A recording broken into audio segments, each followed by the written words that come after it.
Hello and welcome to the Happiness Is podcast with me, your host, Bruce Aitchison, and we are back, and this time we are going GB. This is quite a guy. Never actually met him until very recently. Watched from afar, class act, awesome player, and then got to strut his stuff on the Seven Circus that travels all over the world. Been to the Olympics just because that's kind of the way he rolls. He's also recovered from some pretty serious stuff. Man from Clubland, which I love. He's able to talk about that journey, and he's been all over. Really interesting story. Brilliant guy. We've got a mutual friend in Gordy Reid. The two of them are kind of the odd couple. This man is full of class, and I'm absolutely delighted that he's taken some time out of his GB training camp to have a chat to me. And he's looking forward to the Hong Kong Sevens and everything else that unravels after that. So let's waste no more time and bring in the one and the only Captain Fantastic, Mr. Robbie Fergusson. Hello, sir. Hello, thank you very much for having me. That was quite the intro there. That was big. You went big. Well, you are big. You are a big deal. You're Team GB. That is, I mean, there's representing your country, and then there's going GB. That is cool. Yeah, no, it's been a cool experience. Something I didn't think essentially we'd be able to do. Post Olympics, did it a little bit, and then things have obviously evolved a little bit since then in that front. But yeah, that title and Gordy Reid's bit in the side, I think, is my other title. So we just roll with them at the minute. That's a horrible thought. So we find you in camp at the moment, preparing for the World Series Sevens. It must be exciting when you're sticking people together and getting ready for this. Yeah, essentially it's been a process to get to this point with everything that's happened, and this is the first time we've been in camp, so day 5 or day 6 now actually, of sort of being together and trying to bring 3 unions all together as one in one team, which has its challenges, but it's been really good. The boys have bought in, and yeah, we're trying to build our own little culture and environment out of something that is all very new to us all.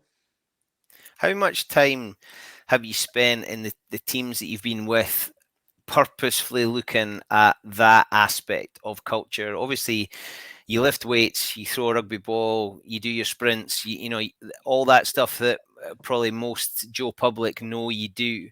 But how much time do you actually spend saying, right, who are we? This is who we want to be, and this is how we're going to achieve that? I think it's became massive. I think especially over the last 3 or 4 years, myself, like my own leadership stuff, like it's kind of getting to know boys on a deeper level. I think, and we actually do quite a lot about our whys. So why you do what you do, and it's interesting to see how deep some boys will go with that, and how some boys don't go as deep. But you learn so much more about each other, and I think within the sevens environment, it can happen quite naturally because you do spend so much time together in camps and time away. You get to know each other. But it's definitely something we'd like to address at the very, very start. Our first couple of meetings were all based around that. Before we spoke rugby, before we spoke anything else, we had to discover why we were actually here, how we were going to achieve what we want to achieve as a group, and like some sort of values that we stand by as a group. So yeah, it's a massive part of what we do here, and has been through my time at Scotland Sevens. Glasgow Warriors obviously big on all that sort of stuff as well, their branding stuff. And yeah, it's definitely a huge part of team sport now, I think. So that bit I love. I'll come back to one of the first things you said there. Your own leadership. So you're a rugby player, Robbie. You throw and you catch and you kick and you make some tackles and you do your graft. How much of it have you paid attention to? This is the leader I am, and here's the strengths I've got, and here's the areas I want to improve. I think at the start of rugby, you just play rugby, and then you sort of evolve and you figure out.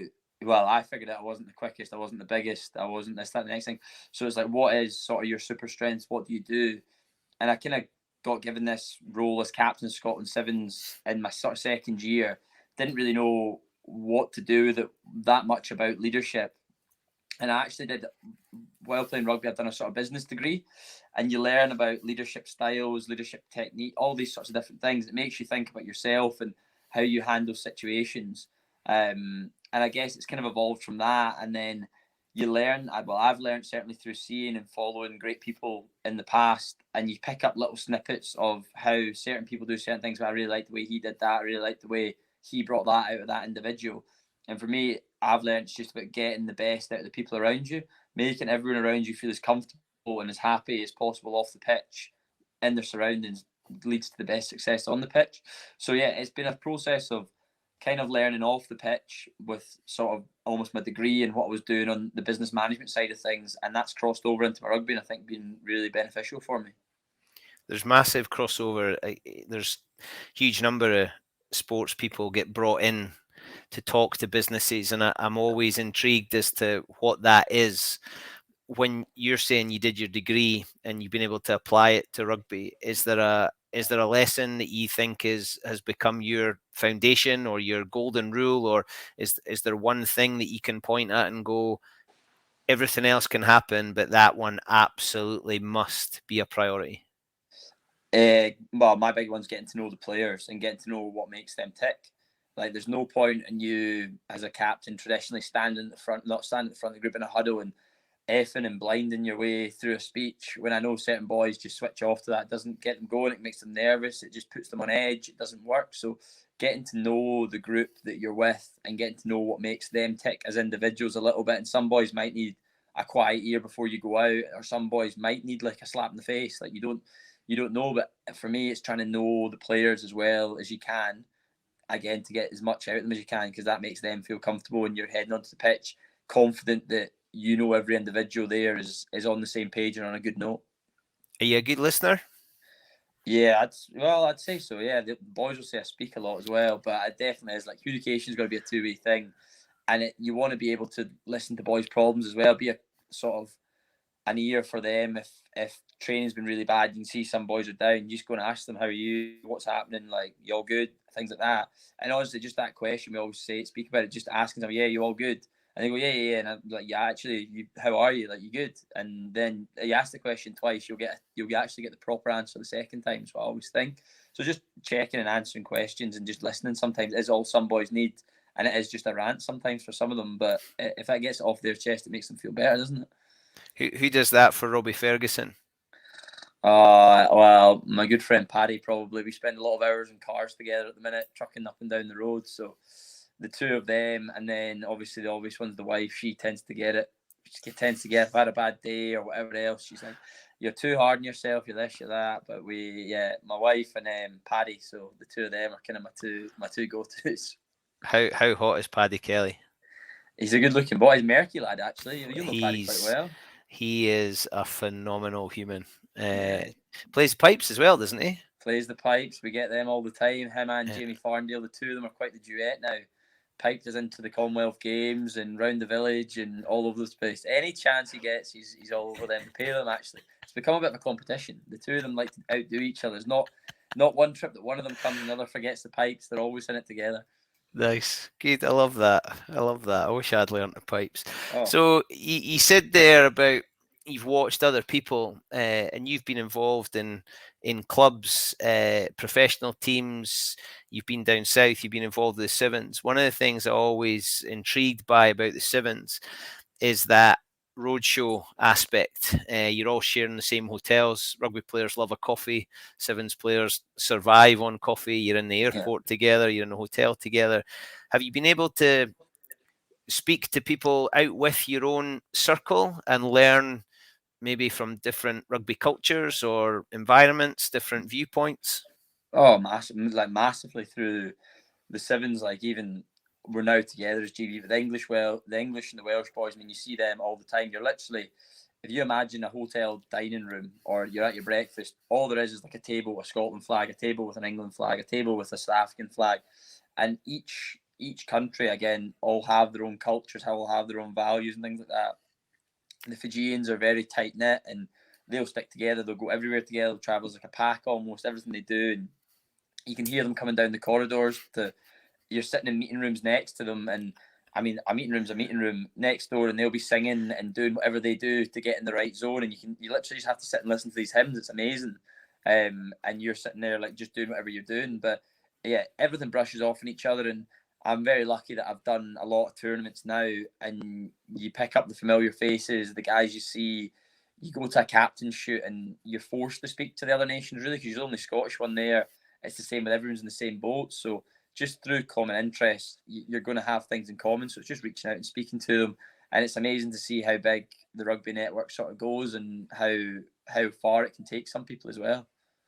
Have you ever looked across at a team and thought that's the secret to their success, or can you see division? Are these things quite evident as you see a group moving around the circuit? I don't think there's a magic formula. I think it's how each individual team will work. Like, there's no point in looking at Fiji and being like, look, we should stand up and sing, and we should all sit round a bowl of cava and do whatever we do. Or there's no point in looking at New Zealand and seeing how they do their thing as well. Like, everyone sort of has their own niche, and it's about how you. I think it's once you have your culture and your values, the teams that live by those cultures and values the best, to me, seem to be the most successful. Hence why we've, as a group this time, tried to put so much emphasis on those culture and values. I love it. I love the thought of that chance to learn. Do you sometimes bring in a young boy to the squad and you have to point them in the right direction? Oh yeah, yeah. It's interesting. I'm called the old man of the team now, but you always have young boys come in, and it's easy to get caught up in we're here, we're there, we're everywhere, but it is still we're there for a purpose, we're there to work, we're there to get the best rugby performance out, and sometimes you need to curb some enthusiasms in certain situations and what boys are doing while they're away in some of these trips. But for the most part, if you've got, again, your culture bit right, they get it, they buy in, they know, and they've usually worked bloody hard to get to where they are, and they know what they're doing. So for the most part, they're all pretty good, to be honest. Have you ever woken up and forgotten where you are? Yes, there's been a few. There's been a few. The Commonwealth Games was a night. Well, not a nightmare. It was good, but everyone had their own room except I was rooming with Lee Jones. So we're in basically at the Commonwealth Games. It's like student accommodation. It's like halls, university takeover campus and whatnot. The two And old men together. yeah, exactly. That's it. It was literally the two old men together. And these young boys go out, and they'll go out to 3, 4 in the morning. Not an issue. Like, me and Jonesy don't do that. I've got 2 kids now, and Jonesy's just not wired that way. But obviously, sort of last hurrah, Scotland, and this, that, and the next thing. And me and Jonesy, we're out. So there we go. We're out, and then I come back. I don't know how I got back. The last thing I remember is we've got roughly about 6 a.m. We've came back from the night out. We went straight to, like, 24-hour dining. We went straight to dining. Jonesy's sitting having his breakfast, no plate, just a tray, baked beans, sausage, just on the tray, eating it. And we obviously went back to a room, falling asleep. Bang on the door about 12:30, 1 o'clock. We're leaving at 1:30. I've woken up being like, where am I?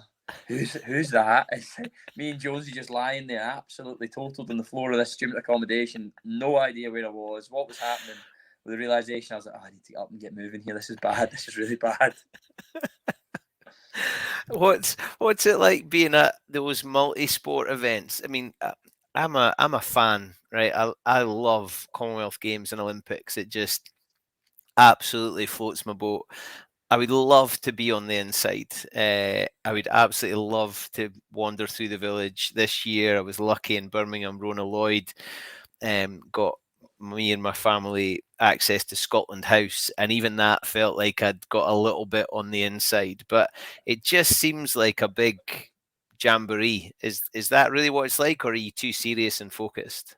No, I think part of those events is embracing that sort of thing.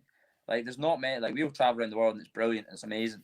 But when you go to those events, and I've always been very lucky to do Tokyo. It was a bit of a strange one with the whole COVID scenario. But even then, when we got into the village, it was more like normal life again. Like, you're sitting there, and you go to the food hall, and it's like 2 floors of about 4 football pitches, just food round the outside, different kinds, all you can eat. And you're walking by, and I mean, I think you associate Olympics with the pinnacle of athletes, which it is. But there's some weird and wonderful human beings walking around in there. Like you're seeing 7 foot people tall, but they're like, what does he do? What does she? What is that? Like it is weird, and just seeing those things and experiencing that sort of stuff is like amazing. And we didn't actually be able to go out and see. We weren't allowed to watch any of the other events and things like that, which was a bit of a shame. But if we throw back to the Gold Coast in 2018, that was a party atmosphere. There was bars inside the village. There was hairdressers. There was shops. You could nip out on the bus and go and see the athletics. You could do whatever you want, which was just incredible because you go there and it's like we have our team cultures, but you're part of a bigger team. That whole Team Scotland ethos or Team GB, whatever it is, and you have to buy into the culture of that team as well. So supporting each other and going and doing things like that's amazing while you're in amongst all that sort of stuff as well. Were you ever starstruck? Yeah. Well, I saw Usain Bolt at the Commonwealths in 2018, and then you're sitting there at the Olympics, and I was sitting in again. Team GB were like again sort of COVID wise, but we'll sit as a bubble together. Like wherever we sit, this is where we're going to sit at the dining hall, and you're sitting there, and obviously rugby sevens we kind of move as a bit of a pack again for our dinner, so we're quite a big group. So individual athletes sometimes are kind of in their tods. So like Tom Daly's like, can we come and sit with you guys? And you're like, yeah, of course you can. Let me come. Or like Andy Murray's sitting behind you, and you're like, what's going on? Like, I watch these people on the telly. So seeing people like that, like it's quite incredible sometimes. Just sounds like heaven to me. Right, let's rewind the tape all the way back to wee Robbie. Mm. I have the impression that you were good at most things. You gave a shot. What was it that made rugby the game? I don't actually know. I was probably more into football, and then I stayed over at one of my mates' houses one night, and his dad was the coach for his son. Obviously, this must have been primary 5 rugby, and he's like, "Do you want to play rugby?" And nobody in my family plays rugby. It's not really been a thing. My uncle played a little bit actually, but not really ever kind of down the rugby club watching whoever playing that the next thing. So I didn't really been. And he was just like, "Come on, we're going up to rugby the next day," and I was like, "Right, okay, cool." Like go in, had a little crack at it, and I was like, "I don't know, this isn't for me. I'm not into this. Like this is what are you doing? Like that's mental." And then it grows on you a little bit, and you kind of go back 2 or 3 times. And I guess the only thing that got me through it was I was quite fast, so I could just run with the ball, score tries. Ended up really enjoying it, and I guess I love the game. Sort of grew from there, and it wasn't really much more than that, to be honest. That kind of got me involved at Ayr and primary 5. I think I started playing, and then just loved all those like mini tournaments you used to go to back in the day, and you'd rack out 6 games in a day and come home with a wee shield or whatever you were doing, and it was just good fun. The parents kind of came watch. You jump in the car with your mates, and off you went. Got a pick and mix at the end of the day, and you're happy as Larry. Do you know what I mean? Like it was great fun. It's great fun. So the people made it, and you're in the club game.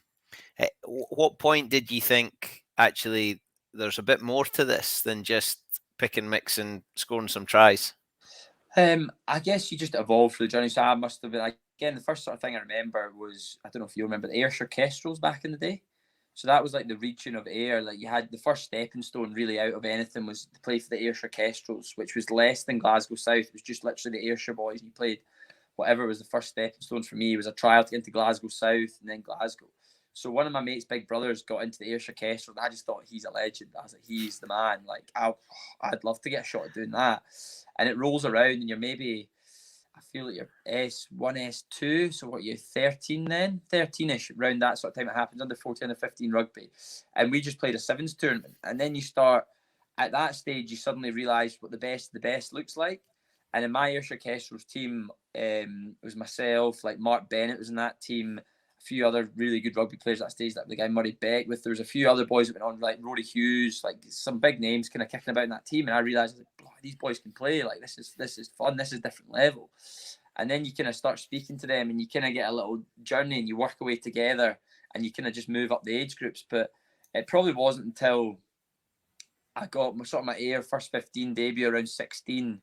That was like, I actually might have a bit of a something in this, and you crack on. But yeah, it's funny how you just kind of get into it. But probably around about that 12, 13 age, when you start the district stuff, and you can tell your mates, oh, I'm in the Ayrshire Kestrels, this, that, and the next thing. You loved all that sort of stuff. And you played your first game for Ayr when you were still at school. Is that right? Yeah. So I was fifth year. Yeah, I stopped playing sixth year. I didn't play sixth year at school because I was regular in the Air first team by that stage. So I think I was 16 and six. I wasn't even. I couldn't drive to the game. I had to get my mum to drop me at the petrol station. One of the boys picked me up from the petrol station to take me up to Glasgow Hawks. Air versus Hawks, my first game, big Glasgow derby, and I'm finding myself in the wing like, what's going on? Big. It was actually one of my best mates, Craig Gosman, was playing in the opposite wing against me. He was a bit of a legend of the club game. And I was like, oh Christ, I'm in trouble here. But no, that was me thrown straight in at the deep end in the wing, and then yeah, went from there. So no, it was good. Who did you look at in that Air team? Because there's some pretty seasoned campaigners in there. Oh Who yeah. who did you look at and think, like, that's a proper man? Like Oh he's a machine? Because there was 2 or 3 in that team in that forward pack that you had. Christ. Well, Skippy, you can't really buy Skippy. Damien Kerry, captain, man. He's the biggest human being ever. And this is a story. Old Kitman loves this. I'm rocking up like I'd be at school, obviously air training like 6:30, meet for the video or whatnot. And I lived quite a bit outside Ayr in the country, so I wouldn't kind of go home. I'd go to my dad's work or I'd go and do something. So I rocked up to air training. Skippy was like the DO at this point, and I've rocked up to air training and walked into the first 15 dressing room, all these old fucking men. I'm there in my school trousers, my blazer. And there's Skippy being like, "What is that? Give me that!" And then they're all trying my blazer on and like ripping my blazer and stuff. And I'm like, "What? I've got to wear that to school? Like that's mad." So yeah, guys at Stiffy, like Paul Burke used to scare the life out of me as well. Burkey, like he was in there at Glasgow a little bit, just a huge big monster. And a few other guys you look up to, AJ McFarlane, guys like that, great rugby players. Scott Forrest was in the team at that point. Fraser was in and out. Fraser Cleemo at that stage as well. So yeah, there was a lot of big gnarly characters in that forward team that looked after me. And then that Hawks game was big. Big Gordy came up to me. I mean, I must have been looking pale in the face and a bit worried. And we went out for the warm up, and I was kind of jogging around the pitch. You do that sort of half lap thing, I don't know why you do it. That's just something that happens. And Big Gordy's came up to me in his sort of way and just put his paw on my back and be like, "Listen, wee man, anyone starts on you, I'll sort it." And I'm sitting there like, "Oh right, so people are going to start on me, are they? Like, what's going on?" But right enough, it probably made me a little bit gobby and cheeky because I had all these big guys in behind me. And I could just do whatever I want, wind people up and walk away scot free. But no, it was good. Yeah, that was some team. Skippy, I mean, what a boy and Yeah. what a player. Did they, as well as being scary and Gordy puts his arm around you, what were you learning at that point? Or did you think you had it made? Were you a bit naive or were you a sponge? No, I probably was more on the sponge side of things because I think I played about 3 games in the wing, and then through injuries, really, I ended up getting flung at 10, and I was never a 10. I'd play centre through most of my school rugby, district rugby, played a little bit of 10 for Glasgow district stuff. I hadn't really done it, and you suddenly get flung in at 10 for probably one of the best teams in the league at that point, and it was literally just like structure and rugby and under 18s is pretty non-existent. School rugby, you can get a little bit of structure, but we're playing structured rugby and you're learning like running lines and what people want and how to play tactically in the game and finding space and kicking. And that's when I used AJ. Me and AJ would be on the pitch for about half hour before training, half hour after training. He's just telling me what to do in each area I find myself in. And I learned so much from him at that stage that probably put me in good stead for moving on a little bit. Yeah, he was a class act. Fraser Cleemo was Yeah. a class act as well. Went home to New Zealand and then he came back again. I mean, he was something else. That must have been a bit of an education for you watching him. Oh, absolutely. Well, that was kind of your follow. I was not trying to follow in his footsteps, but I was the guy that almost had to go and try and replace him. And I'm just a 17-year-old, 16-year-old school kid at that point, replacing the guy that's carried Ayr up the leagues and won the first titles and all this sort of stuff. So, yeah, you learn a lot from him. And he's a great guy now, still around the club, still there. I work with him coaching and he's a great guy now. He's still learning, still kind of giving back to it. So, yeah, he's a great guy and was a great source of knowledge for me as well back then. Jeez, he kicked the leather off it. He won so many games with that boot of his. He was a class act. So you're playing through clubs and then you start to attract attention. What was that like? Did you have agents at your door? Were you mum and dad dealing with things? How did that step come around? Mum and dad are not foggiest about rugby or how any of that works. Like, it's just all foreign to them. That's one of the best things actually is my old man has no idea about rugby, right? So he'll come and watch a game, and quote unquote, I was playing for London Scottish at the time, so I'd been professional for probably 2 years at that point. London Scottish, I played all through my life. And my dad goes, "Here, you're quite good at that thing. See when the guy's on the floor, and then you get on the ball, you're quite good at that." And I was like, "Oh, cheers, Dad. Like that's nice." Like so, I was like, "Oh, fair enough." Like he's trying, like never know anything like that. My dad's very business minded, but like sports just beyond him. Like doesn't grasp that. So no, the only like I suppose Kenny Murray was almost like guided my rugby. And we actually played British and Irish Cup against Bristol quarter final down there at the Memorial Ground, I think it was, back in the day. And I probably had one of the best games, like even now to this day, looking back, probably one of the best games of 15s I've ever had in my life. Scored 2 tries against Bristol, like the headlines in the papers, teenager takes Bristol, all this sort of stuff, and probably the biggest game. And after that, Kenny came to me, he's like, "Don't speak to any of these coaches. You need to, we'll sort it. Like, we'll do this, we'll do that." And I was like, "Right, cool. Like, you're in charge. Like, I'll just float through. Happy days." And he was really good for me, telling me where to go, trying to push me into the spotlight when like no one's rugby journey is ever straight up and goes. Was playing for Ayr, went to Scotland 18s, and it was just a different thing for me, and I didn't really grasp it, didn't get on that well, got dropped out of the Scotland 18s. And at that point, first time you're ever dropped as a kid or whatever, you're like, "That's it, it's over, I'm done, I don't want to do this anymore." And then he just brings me back, gets me back into Ayr, gets me enjoying my rugby again, and things sort of go. And for me, age grade rugby probably wasn't the most successful time in my rugby career. Like I was behind some very good players, probably put too much pressure on myself, and things just didn't go that well for me. So I actually almost stepped away from my second year at under 20s and was like, "This isn't for me."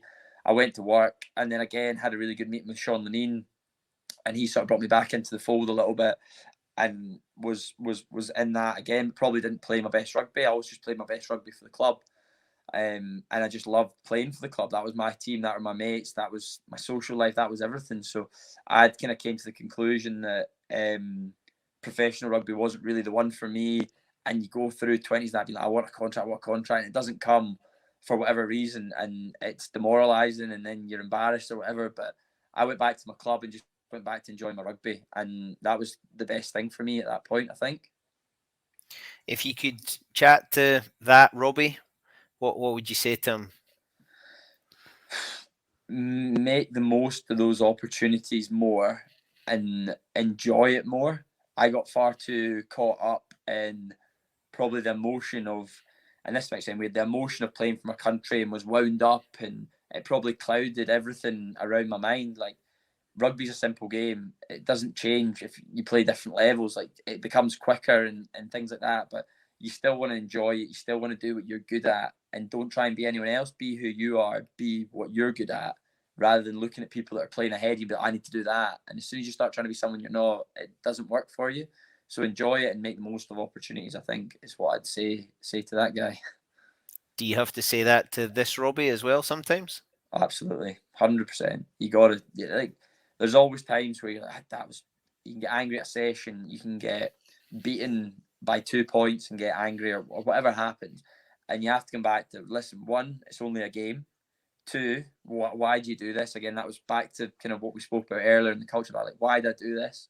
So that you come back to that, and then you're like, right, well, actually, I'm sitting in Hong Kong. Yes, I've lost, but where am I? What am I doing? Am I enjoying it? Is this what I want to do? Where else could I be?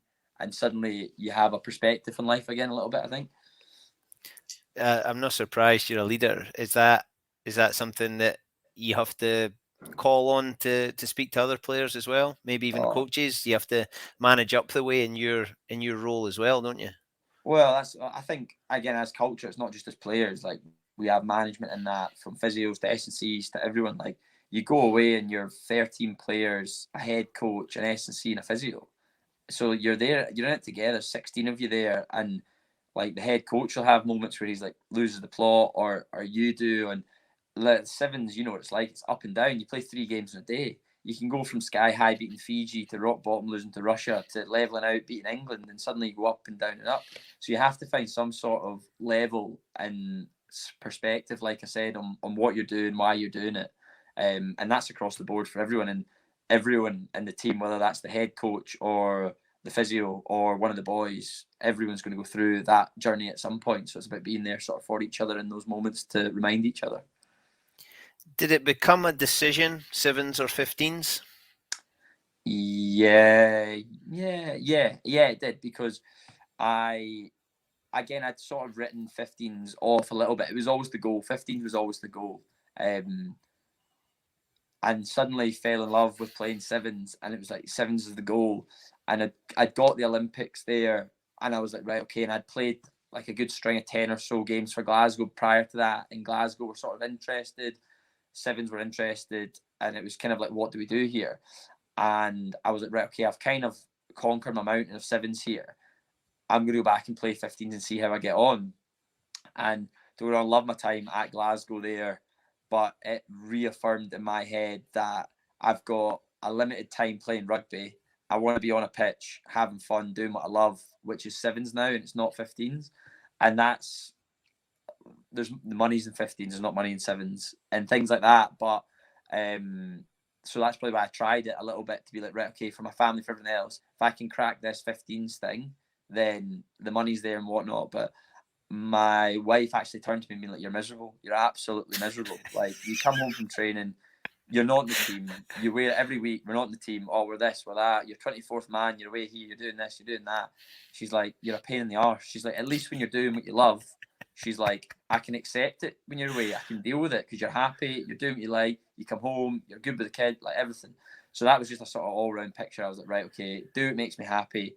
You got a limited opportunity to play in pro rugby, whatever that is, 7s or 15s. Do what you love, get as much out of it as you can, and then we'll enter the real world at some stage.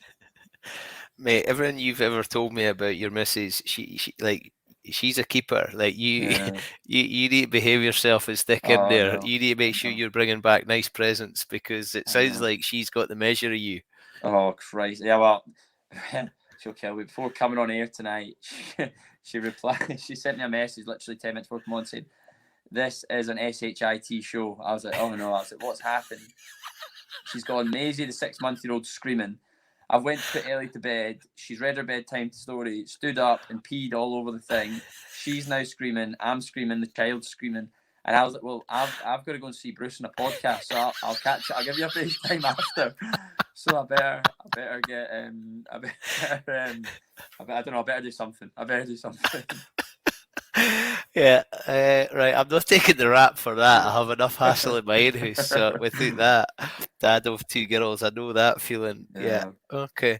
That must be a tough one.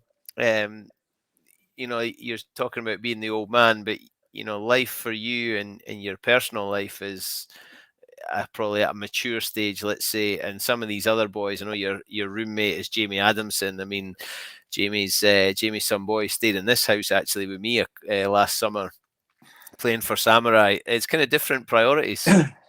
Yeah, I'm actually learning a lot as well. Like, I'm telling them about kids and life, and they're laughing and whatnot about my situations and things.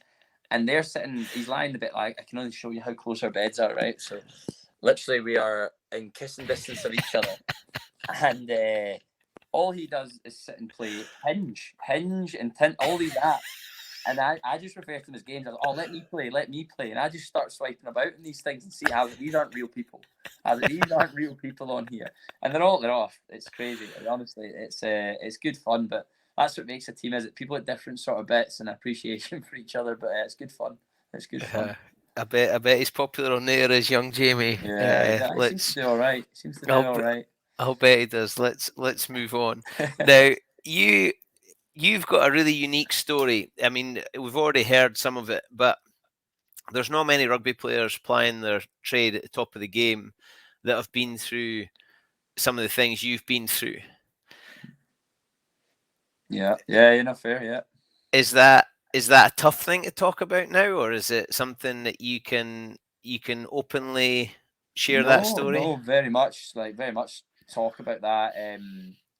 It's something that I found hard to talk about during and probably straight after, but now I've kind of came to the realization that anytime I speak about it, so I do a podcast like this or a newspaper article or something, and it always comes up. Like, it always comes up. And part of me for a while was like, I hate that I don't get recognised sometimes for my rugby ability, or I'm playing well at rugby. If I'm playing well at rugby, it becomes cancer survival, like, and you have that tag. So that sometimes used to get to me a little bit when journalists so that would speak to you. But what I've always found out the back of it is you'll get 2 or 3 messages on Instagram or Twitter or Facebook or whatever, and it's people being like, your stories really helped me, like blah blah blah, and picked up out the back of it. So for me, like, if 3 or 4 people give you a message and be like, thank you, like, it's helped me so much, and do you have any advice for this situation or whatever, then it's always worthwhile sort of talking about. So it was something that was there, and I actually spoke about it recently at a charity event. I spoke about one first time actually speaking about it, and I actually described the feeling about describing it as a bit embarrassing, because I felt so lucky that my treatment worked and everything went to plan for me, and it was a year of my life, and it wasn't all consuming. Like, do you know what I mean? Like, you always assume cancer with the worst, and this and that, and I almost felt embarrassed that everything worked, and that's probably not the way to be. Like, we need to hear more stories about things working and them going right. Like, everything's associated with like the bad stuff. You always hear the bad stuff. Like, we need to speak more about the good stuff, and I think I've kind of learned that sharing my story and how well everything did work for me and what I could do through my treatment has given so many people hope or inspiration or motivation to attack sort of their own journeys. So no, it is something that I used to find, like, say, difficult, but now it's fine. It's fine. I'm happy. So how did you know that you had cancer?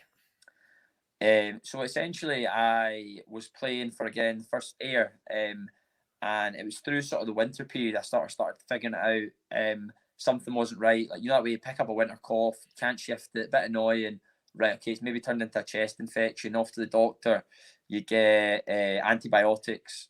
Take course of antibiotics for 2 weeks, not getting any better, and then things sort of start developing. Like, I'm sweating at night, like I'm waking up drowned, like my bed's soaked, like it's weird, like something's not right again. So to the doctor again, right, you might have asthma. Here's an inhaler, try that.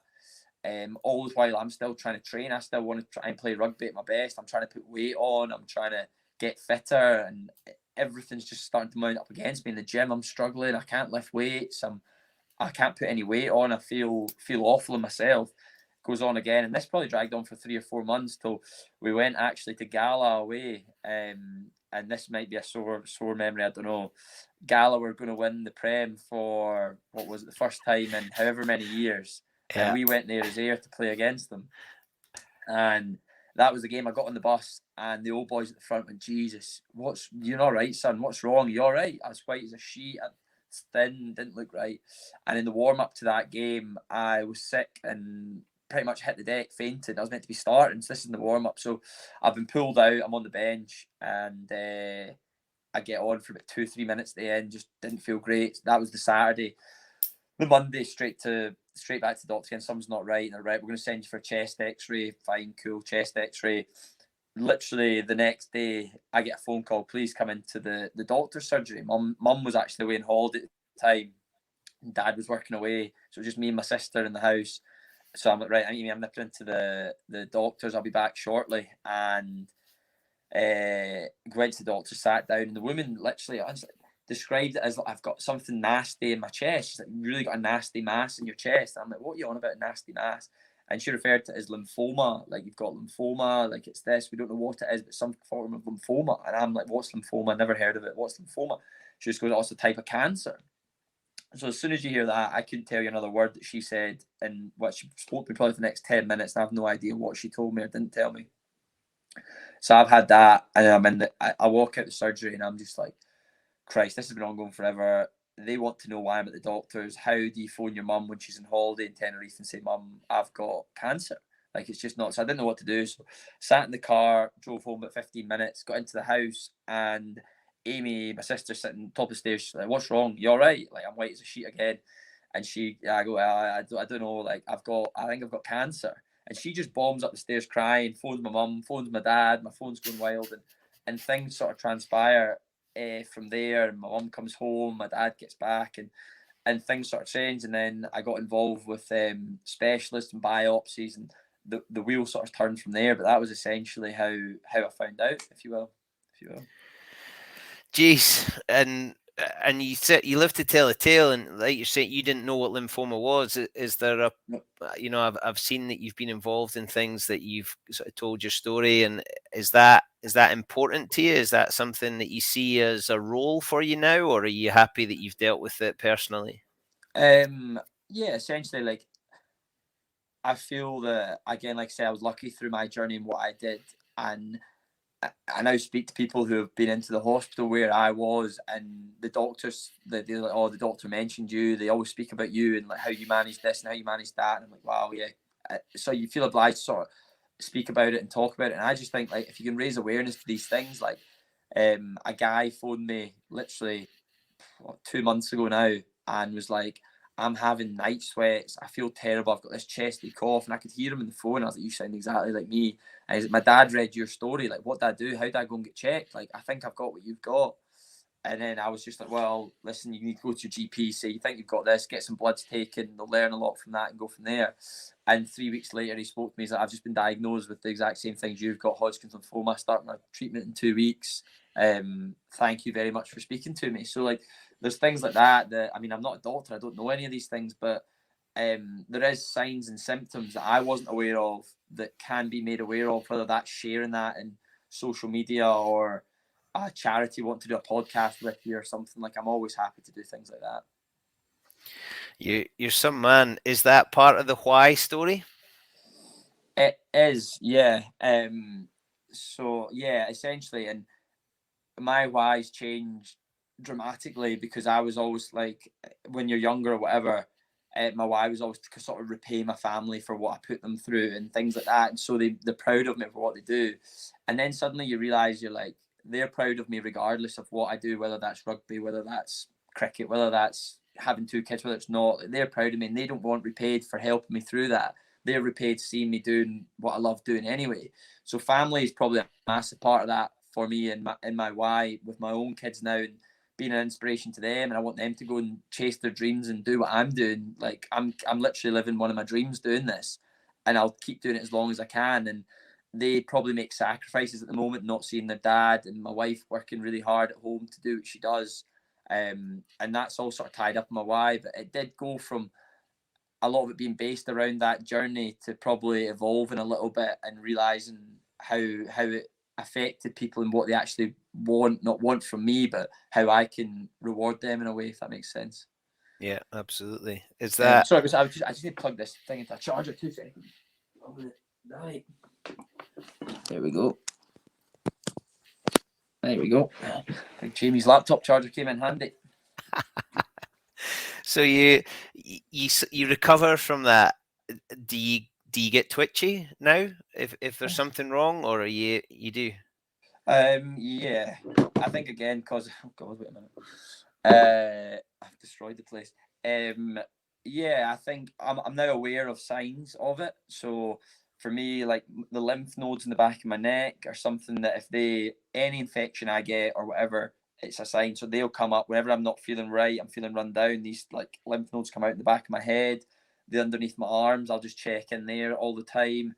When I get coughs, when I'm sometimes you'll just have a night sweat. These sorts of things are all sort of triggers to me being like, oh, is this okay?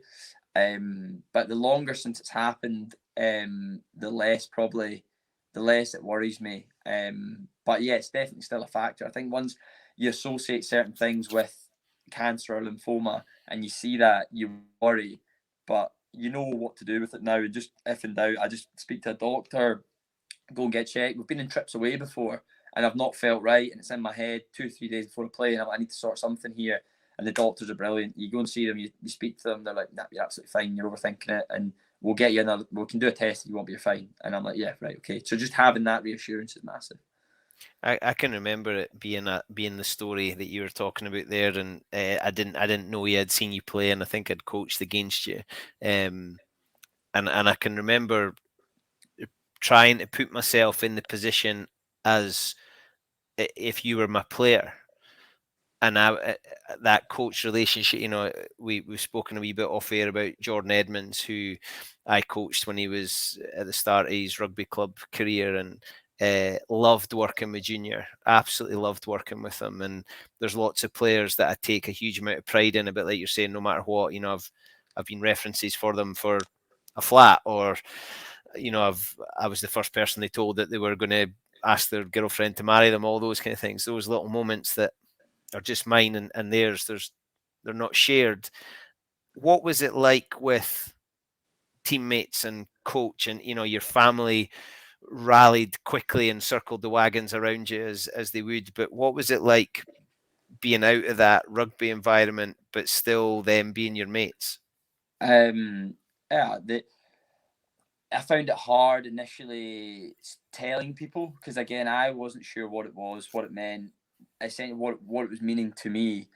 And there was basically, you go, Clubland Tuesday night video session, blah blah blah. So again, we're speaking after this. I didn't play down at Hoyt. We went to Hoyt next. I didn't play down there, and the boys like, "What's wrong? What's wrong?" I was like, I don't know. Like, just don't feel well. The league was over. I wasn't needing to play, so didn't play. And I'm still on the bus with the boys. We're going down there. We're watching. They're like, "What's wrong with you?" Like, do you know what I mean? Everyone just kind of like jokes and whatever. And then they came in on the Tuesday, and I'd been diagnosed on the Monday. And I spoke to the club doctor at Ayr, guy Graham Hollands, is a good guy. And he was like, "What do you want me to tell the players? Do you want me to tell them, or do you want to tell them?" And I was like, I can't tell them. Like, I can't speak to them. Like, so that Tuesday I wasn't there, obviously busy kind of on other things. And then honestly, just you get inundated with messages from the boys being like, literally from "love you" to "we'll do anything," like just can't wait to get back in a pitch with you, all that sort of thing, to support, to it then comes to fundraising events. They're all there, they all do things, they're all there. So that Ayr team was pretty special to me at that time.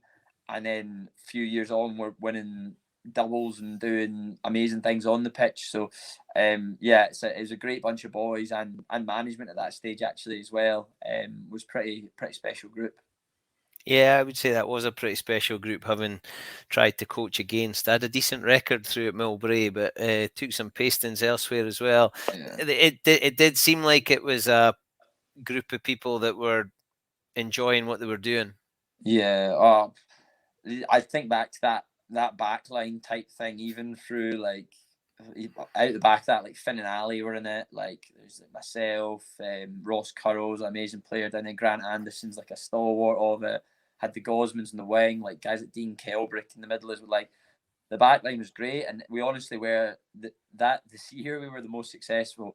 You didn't matter where we were going, what we were doing. Like boys were out Thursday night, boys were out Saturday nights. Like every Saturday, that group of boys were in Glasgow, or we were in Ayr, or we were wherever. Like we just travelled as a pack, and it was some nights out and some journey we had together.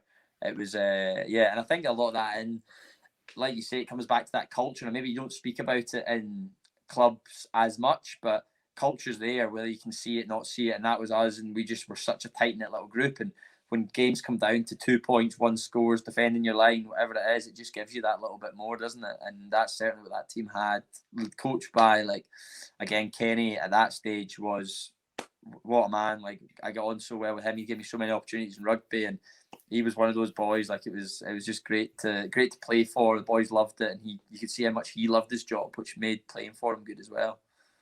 So how did it feel then when you disappeared down the Big Smoke in London? Yeah, tough one. But I would say that was probably the making of me as a rugby player. Scottish rugby can be a bubble, and there can be certain people making decisions, and if they don't like you, you don't play rugby, and it can be a tough nut to crack, essentially, with just the two pro teams. So I'd got my opportunity for an academy contract coming back from my illness and playing for Ayr, and Jamie Dempsey was like, "We'll take a bit of a punt on you. You're a bit older, but I've seen you play in the club game, and I think you're worth a crack." And I was like, "Right, thank you." So got involved there, played pre-season with Glasgow, played 2 or 3 games.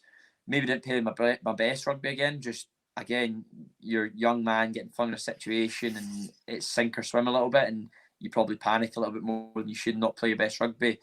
And out the back of that 2015, the boys come home from the World Cup, and at that stage there was umpteen centres with Scotland and whatnot. And I spoke to Gregor, and he's just like, "Listen, there's not going to be many opportunities here now. There's a loan opportunity. We're going to send yourself, George Horn, and Andrew Davidson down there for 4 weeks to go and get some game time with London Scottish." And essentially, Andrew came back 4 weeks later, myself, because he wasn't playing, and myself and George got ourselves into the starting team there. We played the whole season down there and loved it. Like my first experience from getting away from home, new people that didn't know you. You could reinvent yourself, do whatever you wanted, and you're immersed in rugby and new coaches and everything. So it was just a refreshing experience for me and for George. I think loved it. And the following year, Glasgow were like, listen, we don't have any space to take on another centre from the academy. Signed at London Scottish, and the partnership with SRU sort of came about, and loads of good Scottish lads came down and joined me. And honestly, two of the best, funnest rugby years I had down there living. My missus again came down. She got a job in London, and to be, I think, what was it, 23 at that stage, 24, living in London, accommodation paid for, playing rugby, no bills.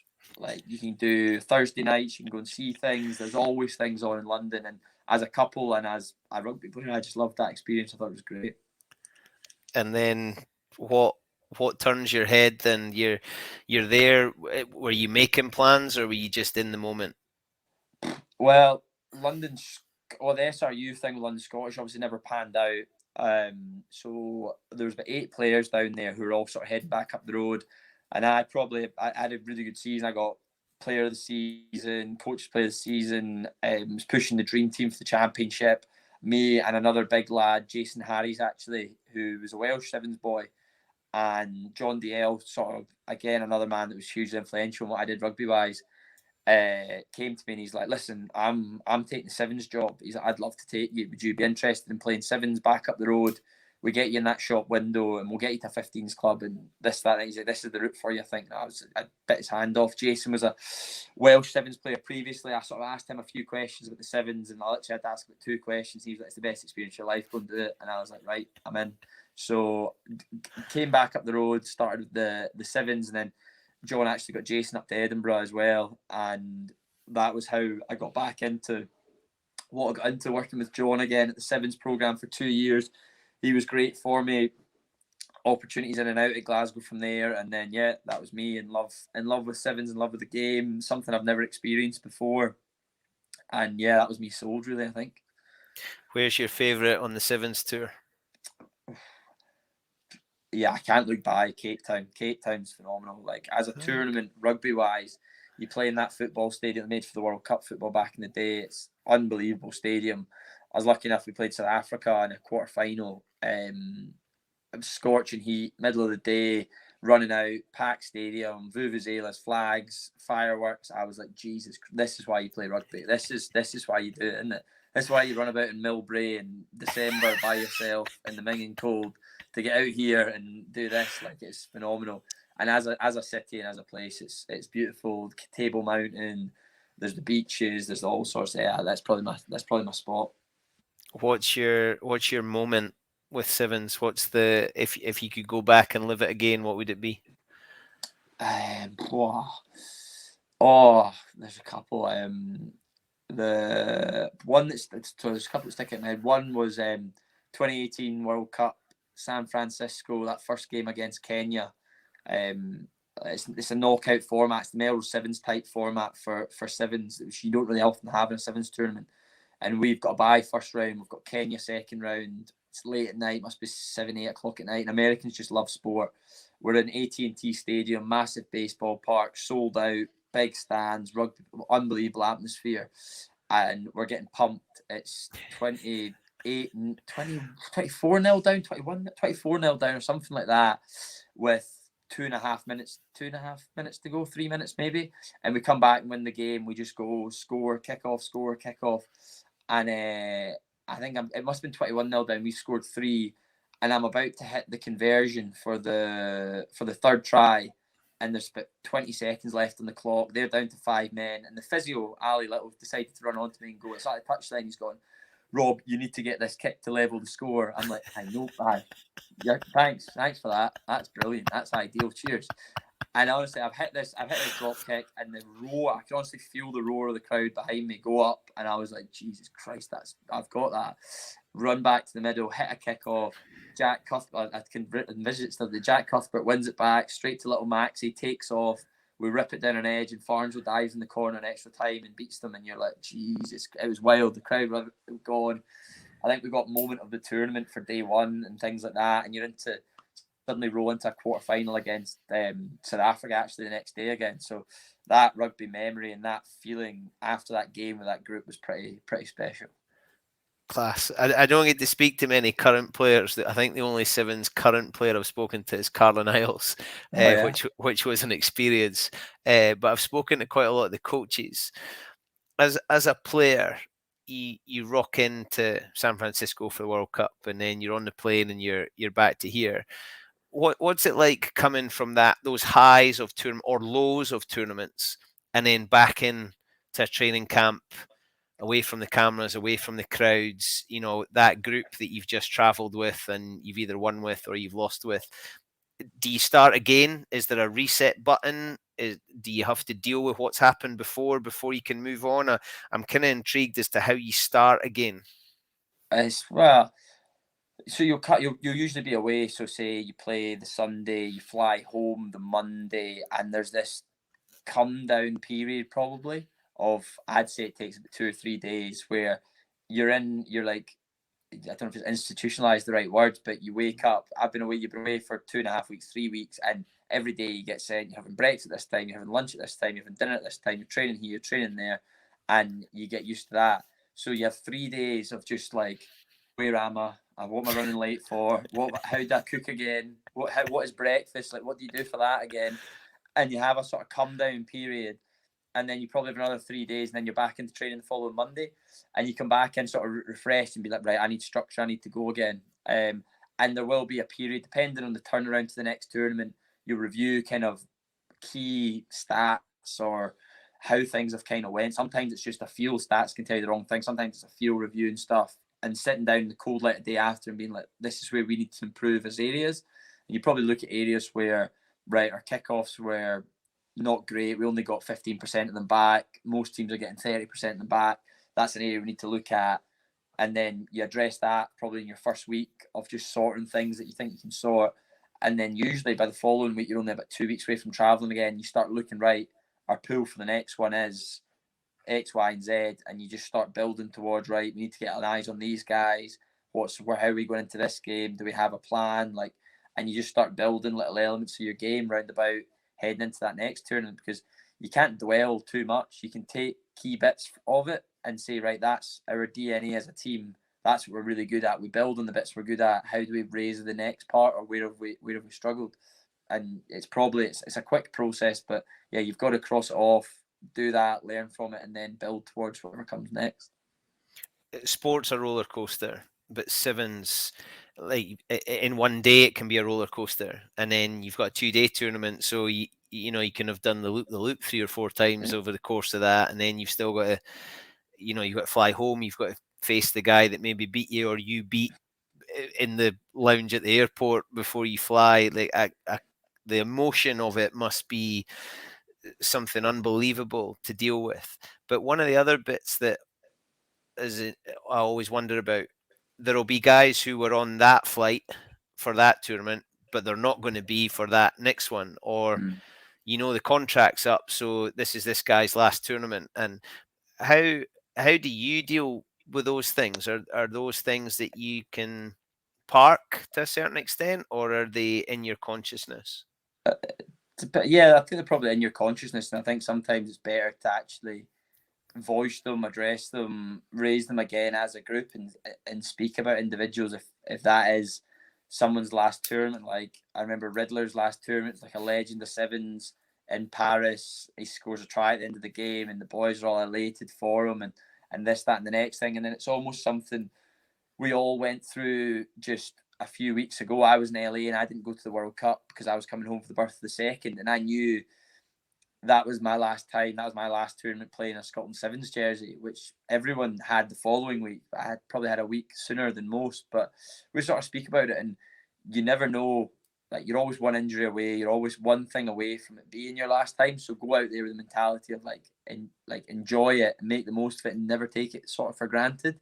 And it kind of came to me, actually. We played Wales, my second last game, and not the usual, but I played on in the game, got a bit of a bang to the head at one stage, played on, fine, went and got my head sorted, and the doctors asked me a few questions, this, that, and the next thing. I was like, right, I'm finishing because we've got France, last game, we can get something out of this, I'm playing. and I was sitting in the little changing room. Our change rooms are tiny, you're right on top of each other. And Kieran comes to me with the physio, and I'm like, "This isn't good. Robbie, I have to chat with you." Pulls me out the room, takes me outside, and he's like, "Listen, you're gone, mate. You're not playing. You're done. You're done. I can't let you take the field again. The doctor's pulled you, HIA. It's for your own good, mate. It's for your own good." And it's just something that hit me, like, but that's the end. Like, and it didn't come when I'd expected it to come, but like you just get that wave of emotion. And I was just, right, and you just have to take yourself away and you deal with your emotion. Then you're like, right, okay, well, there's still 10 boys in there, 11 boys that are going out to play a game in 20 minutes. So me moping around is not doing much for them. So you get back in, you refocus for the group, and it tends to be that you have your emotional moments, you embrace them, part them, and then whatever the team's doing sort of comes first, I think. You're some man. I've taken up a lot of your time, Robbie. There's a couple of things that I want to ask. One is, look into your crystal ball. What does the future hold? You've said how you like the routine. You know where you're going to be at breakfast and what you have to wear and what you're. I mean, rugby doesn't last forever. What does the future hold for Robbie Fergusson? Oh, well, yeah, where will I be in 5 years' time? That's what my dad keeps asking me. Does my head in. Sorry to sound like your old man. Does my absolute head in. No, listen, yeah, I am getting older, and the next 9 months is huge. Trying to qualify for another Olympics. If we qualify for Paris 24, I'd be doing my damnedest to get it in the team to be heading to Paris 24. So that's sort of short-term or aim goals, which will be decided in the next 9 months. If that doesn't go my way, essentially, then probably 9 months' time, I'm looking at that will be me done with professional rugby. And I've got a lot of interest in the game. I love the game, coaching the game at the moment, back at Ayr and doing things like that. So desperate to pursue and be involved in rugby, probably back at club level at some stage, and trying to pursue some coaching, and then trying to find some sort of job. So I think whatever I do, I'll be entangled in rugby in some way, shape or form. And yeah, I probably wouldn't have it any other way, to be honest. So yeah, the next short term, we're aiming Paris 24 and trying to make the most of this GB situation right now, which is a huge 9 months ahead with 13 tournaments in 9 months. Is crazy, but all heading hopefully towards Paris 24. Yeah, I think there's a lot to be said for just dealing with the thing right in front of you, isn't there? Yeah. If you do that, the future will take care of itself.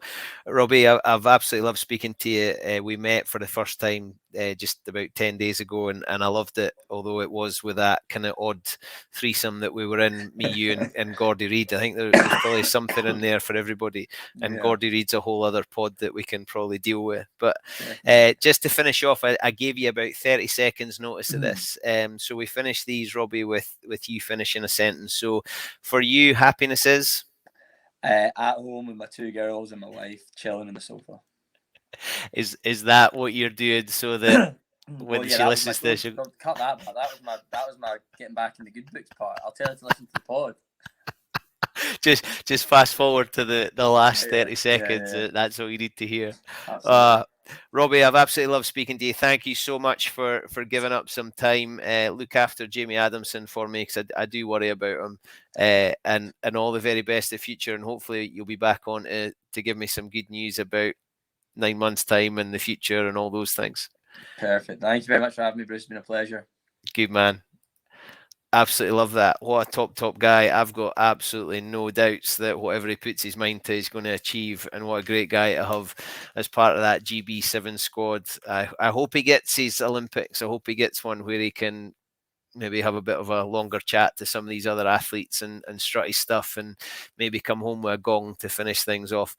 Absolutely loved it. What a top guy. I think there's more there. If you enjoyed that, you can catch us on Apple, Acast and Spotify. You can watch on Facebook and YouTube. Have a look at the back catalogue. There's loads there. There's lots of sevens. There's lots of sevens coaches. There's something there for everybody, I'm pretty sure. Tell your friends and leave us a review, and hopefully we'll see you again very soon. In the meantime, my name is Bruce Aitchison from the Happiness Is podcast. My happiness is egg-shaped. Take care.